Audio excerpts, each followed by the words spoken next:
I think what you saw today is time and time again the House tells everybody what we're going to do, and that's exactly what we did. When Tim and I and the House leadership asked the governor to call us into special session, it was on the basis of a deal that we made with the Senate. We came into special session. Clearly the Senate couldn't live up to their end of the bargain. The House's part of the bargain was to pass the tax amnesty bill, the local control bill, and the elections bill. We did that in bipartisan fashion in a pretty rapid way. We sent that over there.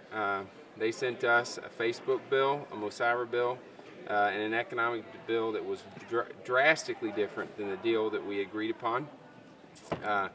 Instead of just calling it quits on the economic development bill, John Deal and Ann Zaire tried to, and myself and Tim visited with multiple senators trying to identify what we could change to the bill that would be palatable to us but also be helpful for them to get it passed.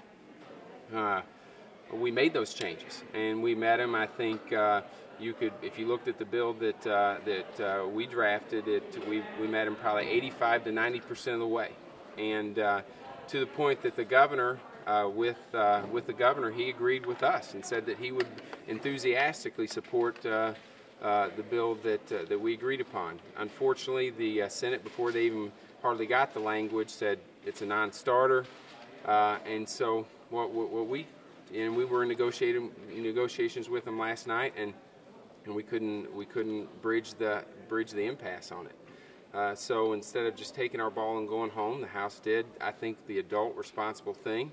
We came in here, we truly agreed, and finally passed the Senate bill just like they wanted.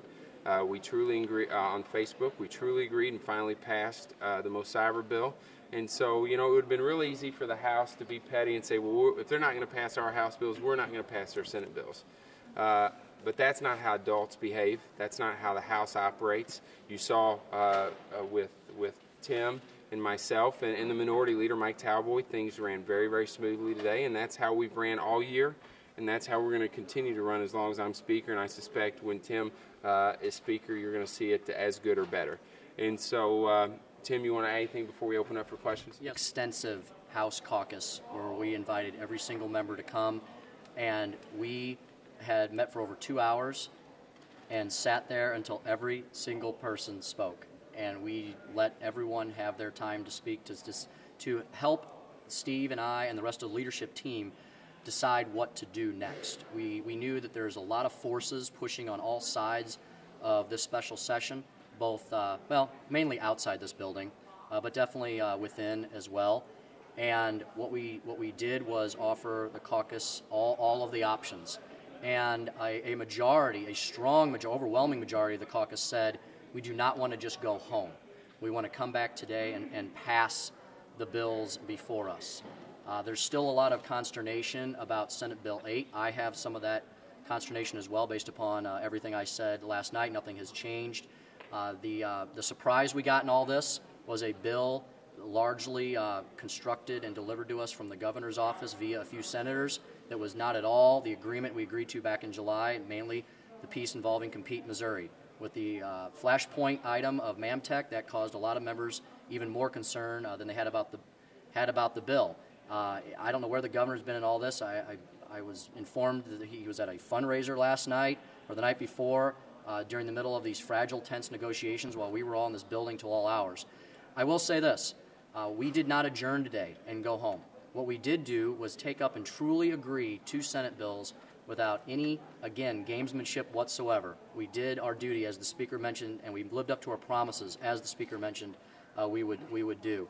No one in our caucus was strong-armed to do anything other than to vote their own mind. The Speaker promised an up or down vote on everything you saw today. We had an up or down vote on every single thing we had today without any substituting of amendments or any of that. Up or down votes on the actual issues, and you saw a strong majority, bipartisan strong majority of the House saying we want to advance the jobs agenda in the state. The special session remains open. We adjourned to a technical. I am not confident at this time that there will be any further progress, but the fact that we have adjourned only for a technical shows that to the Senate that we remain committed to working together for all Missourians. Yeah, and I think Tim mentioned something on the gamesmanship, and let me just give you experience of what we're dealing with. Whenever we truly agree and finally pass a Senate bill in the House, it goes back to the Senate so they can prepare it and then the Speaker can sign it. My chief counsel was in contact with Terry Spieler earlier in the morning, and they said that if we truly agree and finally pass it, that they're probably not going to send it back to us. I mean, we take up a bill that they send to us, we pass it exactly the way they wanted to, and they were concerned on whether they could sign it and send it to the governor. So I think that kind of tells you a little bit of what Tim and I and Shane have been dealing with.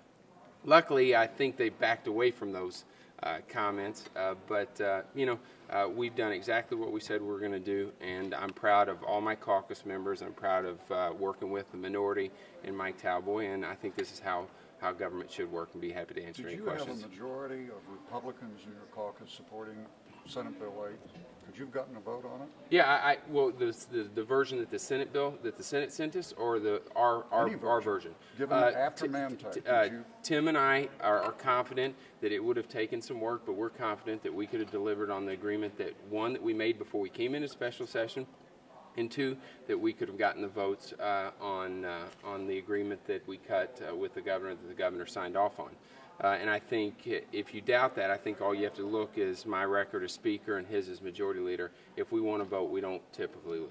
Did you really have a deal, given the fact that by the time the special session started 3 weeks ago, you had some senators talking against it? Well, I negotiated, and Tim, in good faith, we visited with the people that the President of the Senate wanted us to visit with.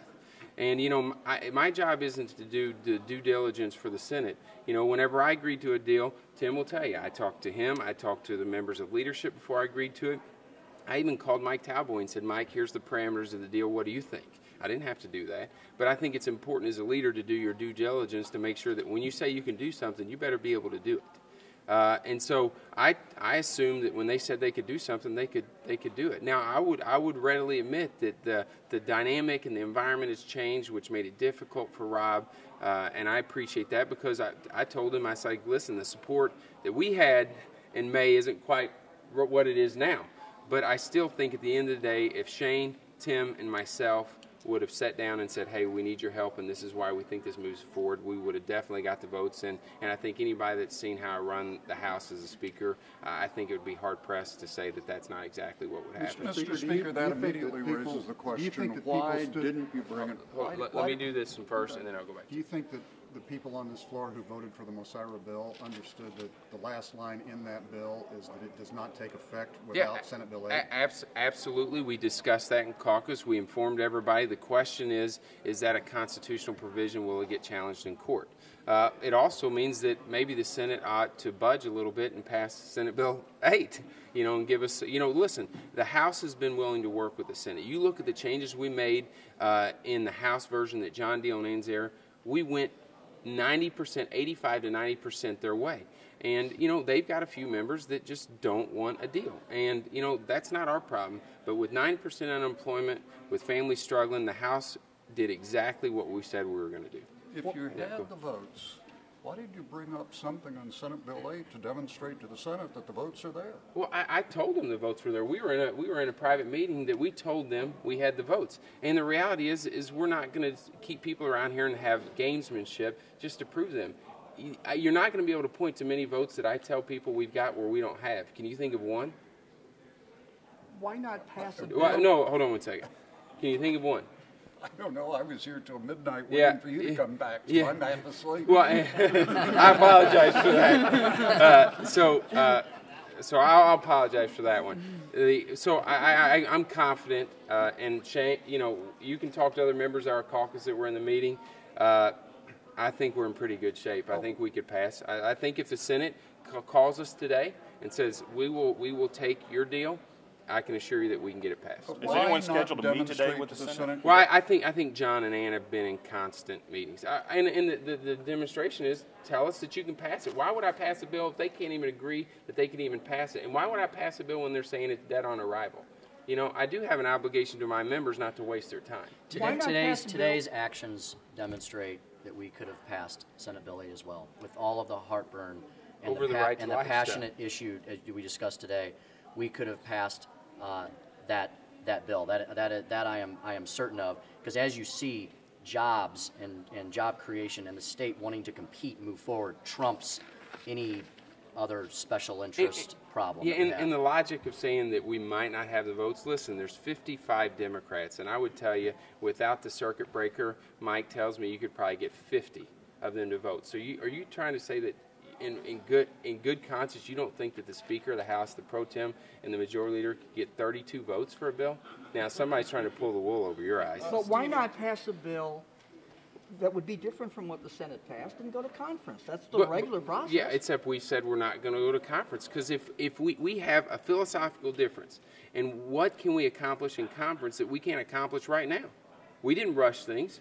I mean, what could we do in conference that we couldn't do right now and negotiate? Because why go to conference when we can negotiate right now? Tell us if we can reach agreement. We'll change it on the floor or in committee and send it to them. And you don't have to go to conference. You don't have to waste another day of people's times. You don't have to waste another day of taxpayer money. We're trying to do it the most efficient way possible. And we are still willing to work with them. They know where our philosophical difference is. My public opinion, and I've said it many times, and I think Tim and Shane feel the same way.